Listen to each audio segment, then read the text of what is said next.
เพราะว่า FC หลายถามเพิ่นก็ถามเกี่ยวกับเรื่องของอ้ายเนาะเวลาน้องโพสต์คลิปเพิ่นว่าอั่นอ้ายกับน้องแพทย์นี่ไปฮอดขั้นใดแล้วเพิ่นว่าหลังสงกรานต์ก็คือยังจะมาขออยู่บ่เนาะเพิ่นก็ถามประมาณนี้ อย่าพึ่งดราม่าอย่าพึ่งว่าให้กันเด้ออืม พึ่งว่าให้กันบ่สมหวังก็บ่เป็นหยังดอกบ่ซีเรียสอืม โดประมาณนั้น โดยสบายดี สวัสดีครับ สบายดีอ้าย สบายดีคือกัน หลังจากที่บ่ได้มาคุยกันตั้งแต่โดนหน่อยเนาะ แม่นครับ โดนเติบอยู่บ่ได้ออกคลิป เป็นแนวใดอ้ายสบายดีอยู่บ่ครับสบายดี อืมหยุดงานคือกันบ่อ้ายก็ หยุด2มื้อเมื่อวานกับมื้อนี้ มื้อวานกับมื้อนี้แสดงว่ามื้ออื่นก็สิได้กลับไปสู่งานคือเก่า บ่ได้เมื่อหรอกครับอยู่กรุงเทพ โอ้ อันนี้ก็นั่งอยู่ห้องนี่ล่ะผู้เดียว หมู่เขากลับเบิด โดยขอโทษขออภัยนำ FC เนาะทุกคนบ่ได้แต่งหน้า เดี๋ยวสิตื่นสาวบนเตียง บ่ได้นัดกันเลยเนาะ วันหยุดเนาะทุกคนก็เลยบ่ได้แต่งตัว เนี่ยแล้วก็บ่ได้นัดกันอีก โดยคือเป็นจั่งใดซะอ้ายแบบว่าปัจจุบันก็ยังคุยกับผู้สาวอยู่บ่ มิดจิรี ว่างเปล่ามิดจิรีเลยทักไปก็บ่ตอบ อืม เป็นน้ำ แบบว่า เฟซ เพิ่นมิดไปนี่จักมื้อแล้วอ้าย จากมื้อนั้น พอแล้วบ่2-3มื้อ ที่เพิ่นเงียบไปแม่นบ่ แม่นย้านว่าเพิ่นเล่นสงกรานต์บ่2-3มื้อ บ่ได้แม่น2ทิศแล้วบ่ 2อาทิตย์ แบบขาดการติดต่อบ่ ขาดการติดต่อ เพิ่นบล็อกอ้ายบ่หรือว่าบ่ได้บล็อก บ่ฮู้นี่ทักไปบ่ตอบถ้าบล็อกมันก็บ่ต้องบ่ขึ้นแหมอันนี้มันหรือเป็นเปลี่ยนเฟซเปลี่ยนไลน์ก็บ่ฮู้คือกัน ถ้าบล็อกมันก็สิส่งข้อความบ่ได้เนาะทางเฟซบ่อ้าย เฟซครับ แม่นถ้าบล็อกนี่แม่นอ่านส่งข้อความบ่ได้คันส่งข้อความได้แสดงว่ายังบ่ทันบล็อกไม่ หรือเปลี่ยนเฟซ บ่ บ่ฮู้ มันแบบบ่ได้ขึ้นออนเป็นจุดสีเขียวเลยบ่ บ่ เออ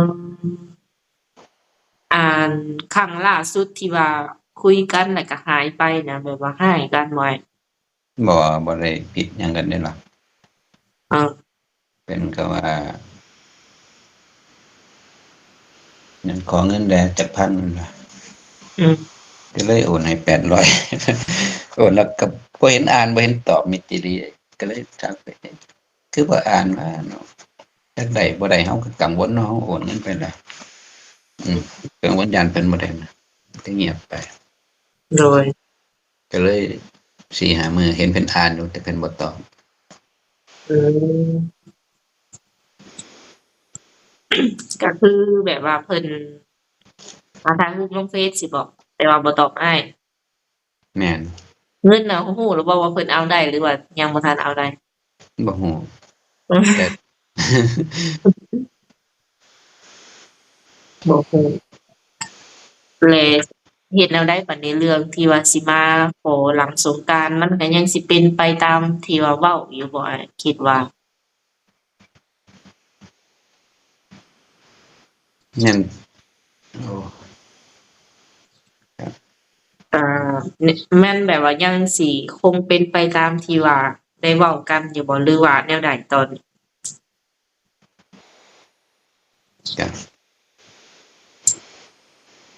ประมาณสิ้นเดือนว่าสิไปอยู่แต่ว่าสิบ่ได้ไปขอหรอกว่าเพราะว่าเบิ่งแล้วมันบ่คือ กับเพิ่นขาดการติดต่อจากเฮาเนาะก็บ่ได้คิดดอกบ่ซีเรียสหยังดอก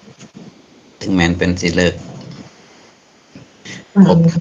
ฮักเฮาก็บ่เป็นหยัง มันบ่ได้รู้สึกเสียใจบ่ แบบบ่อยู่ๆเลยเขาเฮ็ดแบบนี้ใส่เรานะ บ่เสียใจแล้วเพราะว่าเราโดบ่ยได้คิดหยังหลายเพราะว่าอ้ายคบกับไผนี่ก็คือดูแลคนนั้น เมื่อเลิกคบแล้วเขาบ่นี่เฮาก็บ่เป็นหยัง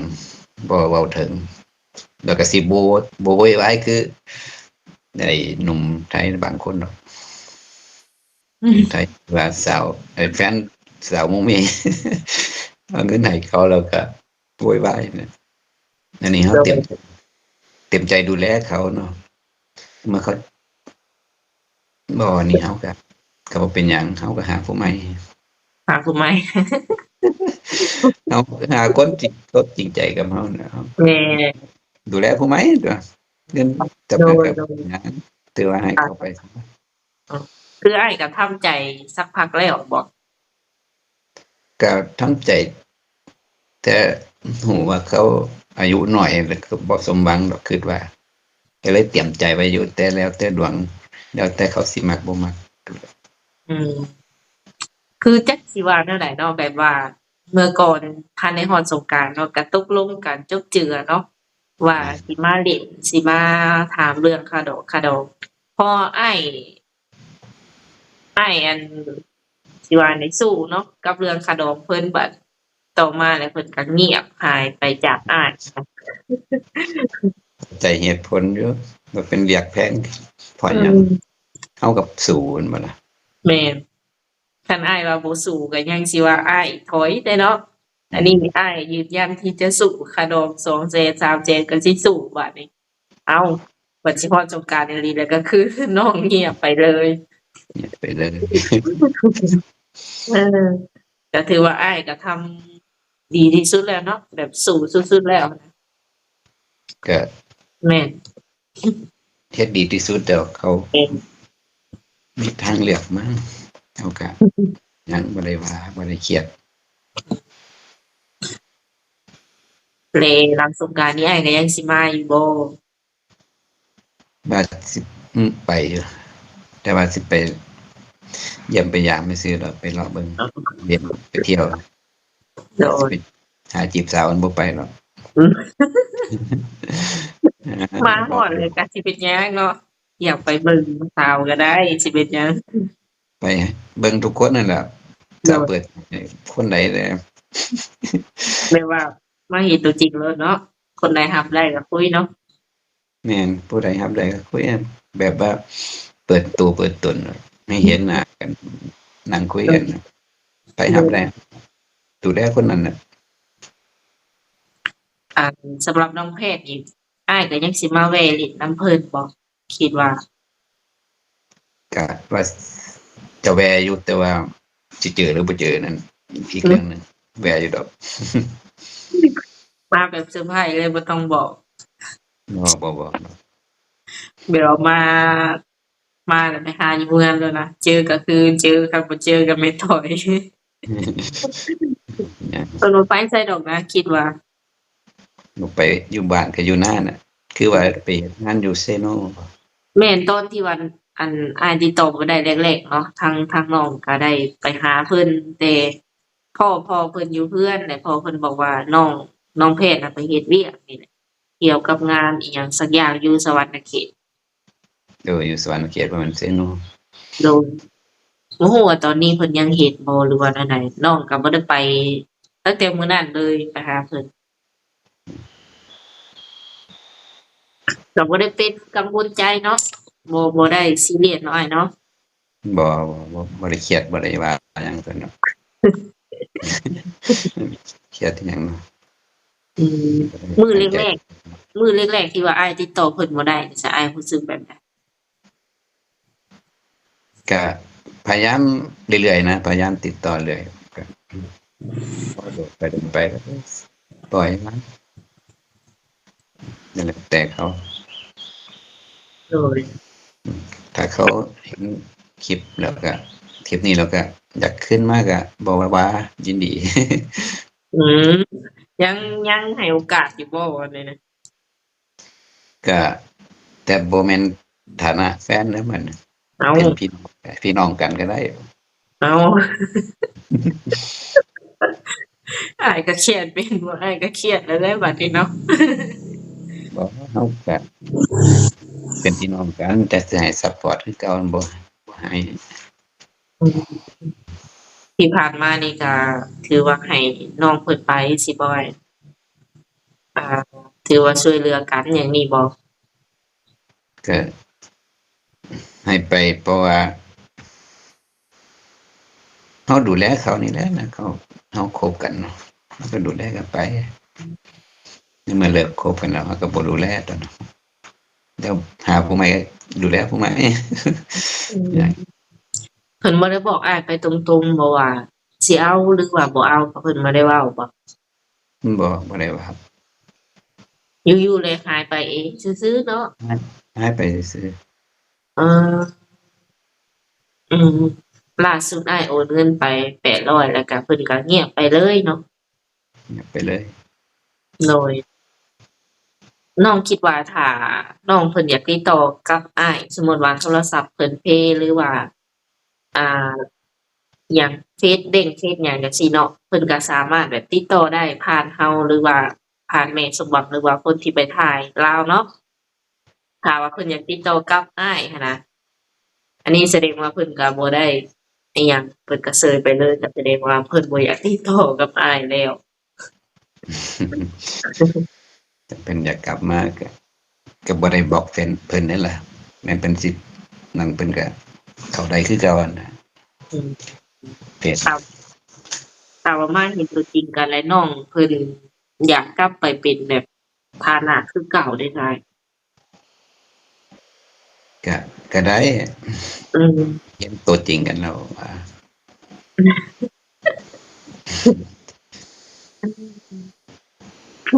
ในมื้อนี้ที่ว่าออกมาอัดคลิปเนาะจุดประสงค์หลักๆนี่คืออยากแจ้งให้ FC รู้บ่อ้ายก็มีอยู่2เรื่องนั่นน่ะโดยเรื่องเว้าแรกเลยเนาะ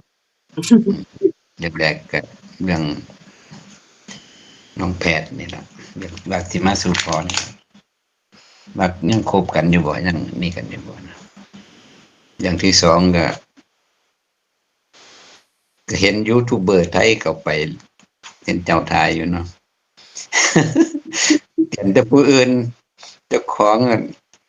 ไปบ่ถอดแว่นจักเที่ยใส่หน้ากากบ่เปิดตัวตนเลยคักแฮง คักแฮงว่าอ้ายยูทูบเบอร์ไทยนี่บ่เอ่ยชื่อหรอก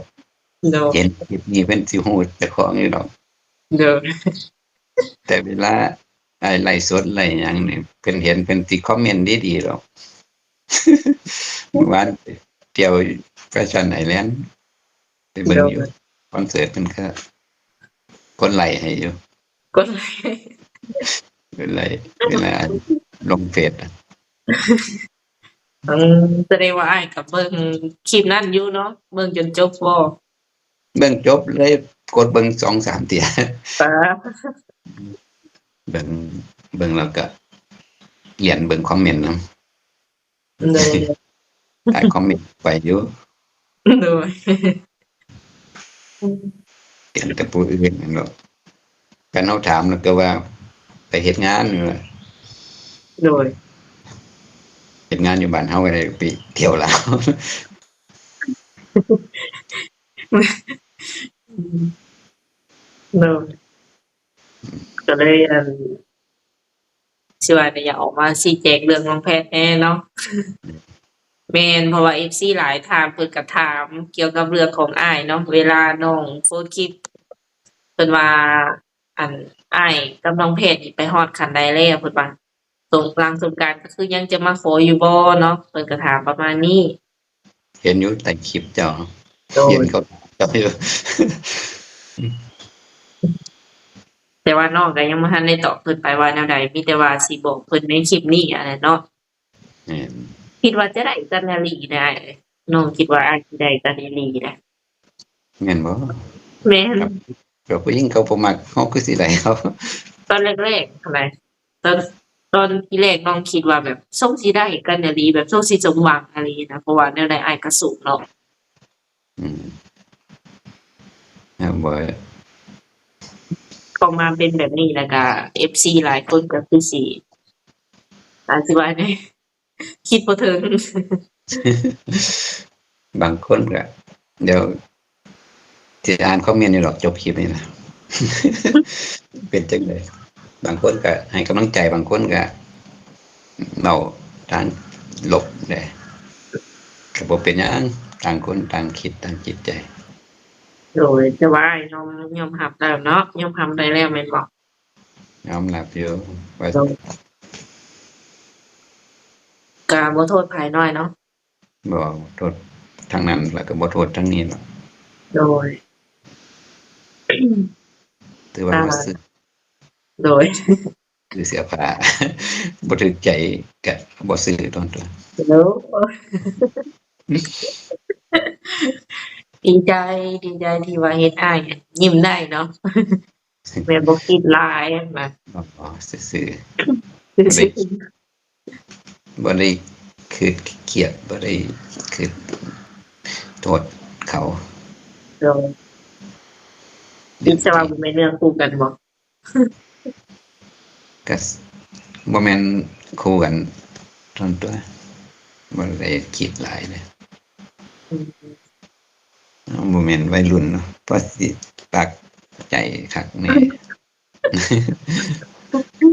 เขาอาจจะมีทางเลือกที่ดีกว่าก็ได้เพราะเขายังอายุยังน้อย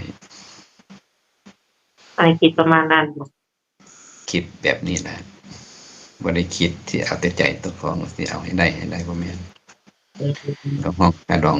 2-3แสนก็ฮอกยังสู้แม่นบ่ได้คิดว่าสิโวยวายจั่งซั้นจั่งซี้บ่อันนี้ออกมาเว้าบ่ได้โวยวายเด้อมาชี้แจงให้ฟังซื่อๆ มันเป็น FC เนาะ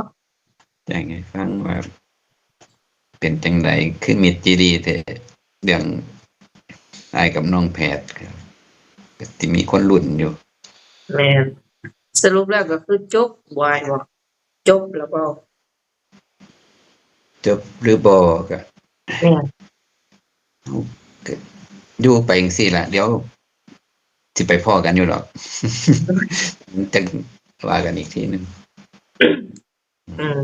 ค่อยว่าอีกเทื่อหนึ่งเนาะว่าสิจบหรือว่าสิไปต่อหรือว่าแนวใดเนาะแม่นเพเพราะว่าราะว่าติดต่อบ่อาจได้เด้น้องคิดว่าอาจจะมีเนาะเพิ่นอาจจะมีแบบว่าคนที่อยากท่าจีบเพิ่นเนาะน้องคิดว่านะอาจจะเพิ่นก็มีจะท่าฟังอยู่มั้งเพิ่นก็จะท่าฟังว่าน้องกับน้องแพทย์กับอ้ายนี่จบกันแล้วบ่หรือว่าแนวใดเนาะบางคนเพิ่นก็ท่าฟังอยากมีคนเข้าไปบ่แม่นเพิ่นก็จะมีคนเข้ามาจีบแทน จีบก็บ่ว่าก็แล้วแต่ผู้หญิงเขาสิเลือกไผเนาะเราบ่ได้อันเป็นเราบ่ได้เป็นเจ้าของเพิ่นเนาะเราแค่คบกันเพิ่นเนาะก็เพิ่นเปิดใจเนาะก็มีคนเข้าไปจีบหลายคนเพิ่นที่คัดเลือกไปก็แล้วแต่เพิ่นน่ะเนาะเนาะ เราสิไปบังคับให้เพิ่นมักแต่เฮาผู้เดียวจั่งใด สุดท้ายแล้วก็ขึ้นอยู่กับผู้หญิงเนาะว่าเพิ่นสิเลือกไผติอ้ายแม่นบ่ได้หึงได้หวงได้ห้ามหรอกกับผู้ชายคนใดอยากเข้าไปจีบก็จีบ แต่ว่าอืม แต่ว่า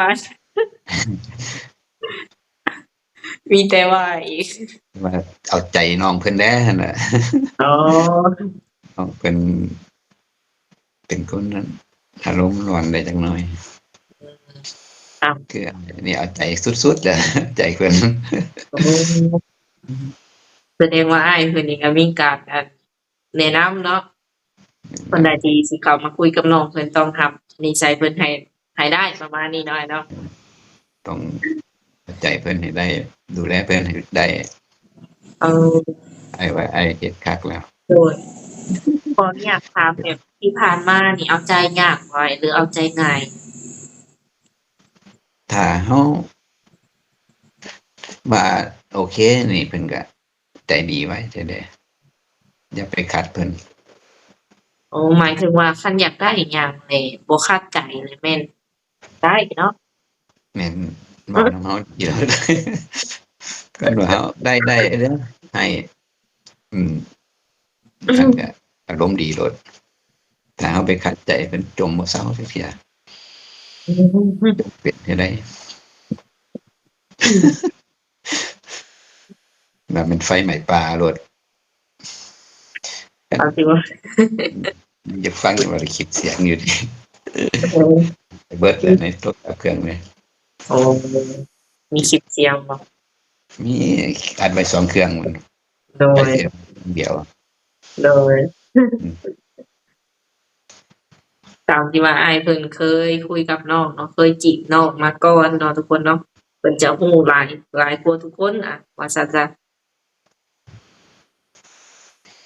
ถ้าบ่เข้าใจก็คือไปกันต่อได้เนาะอ้ายประมาณนี้เนาะ รอ ค่ะ ลุ้ อั น นนี้ก็สรุปแล้วก็บ่ได้รู้สาเหตุว่าเป็นหยังน้องเพิ่นคือหายไปแม่นบ่ แม่นครับบ่รู้สา อ้าย เห ก็ยั ตุ งบ่รู้คือกันเนาะรวมทั้ง YouTube นี่ก็ยังบ่รู้คือกันว่าเป็นหยังน้องเพิ่นคือเงียบไปอยู่ๆแลเพิ่นเงียบไปเลย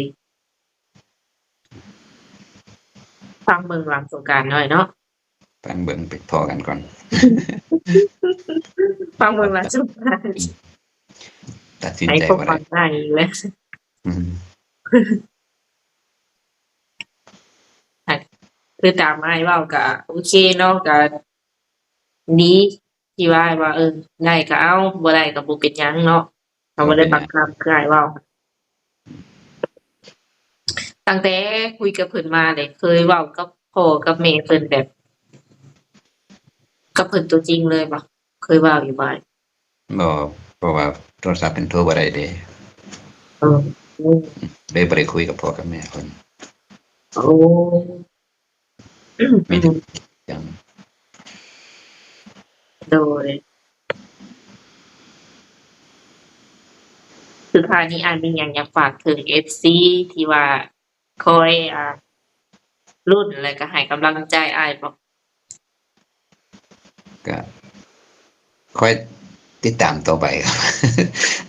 เดี๋ยวสิ้นเดือนก็รู้แล้วครับแล้วจังสิลงคลิปใหม่ แล้วก็ติดตามไปอีก อย่าเพึ่งดราม่าอย่าเพึ่งว่าให้กันเด้อ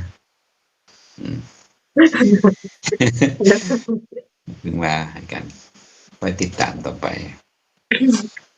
บ่สมหวังก็บ่เป็นหยังดอกบ่ซีเรียสอืม เดี๋ยว